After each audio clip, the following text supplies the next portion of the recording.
Yau ita ce rana ta farko da ne furcin su babu ƙarya. Ranar Laraba da safe yana yi gamu na kacar a hanya. Yarinyar ta haɗu ga idan ta fari kuma ga wa shirya. Ke cikar burina ke zama ta a cikin gidana. Ashe sako irin na su wani yana isarwa ne da ganga.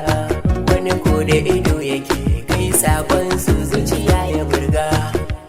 Ya faɗa wa aboki ne shi zai yi masa daga.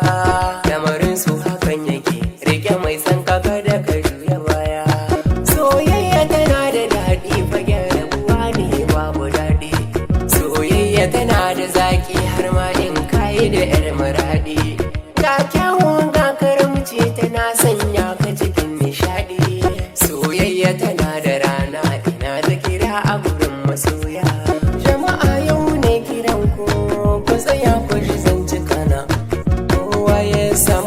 Sashi to ya rike shi rikon amana, ya ba shi kulawa mai kyawu ai shi ne nufina.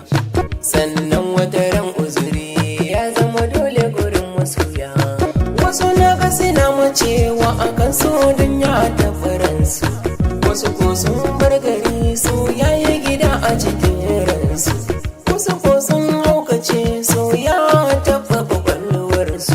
Wasu ko sun faɗa damuwa so ya saka ciyen zuciya. Bari ban shi sau kowanne da kadarar shi. Wani ya yi rawa an watsa kuɗi wani ya tantance gurin shi. Haka ne ita rayuwa makaranta kowa da ajin shi. Makarantar su ai ta fice don ta taɓa har sojan tiliya. So babu ruwan shi da malam ko kuɗin gidan sarakai. Inda har ya shiga zuciya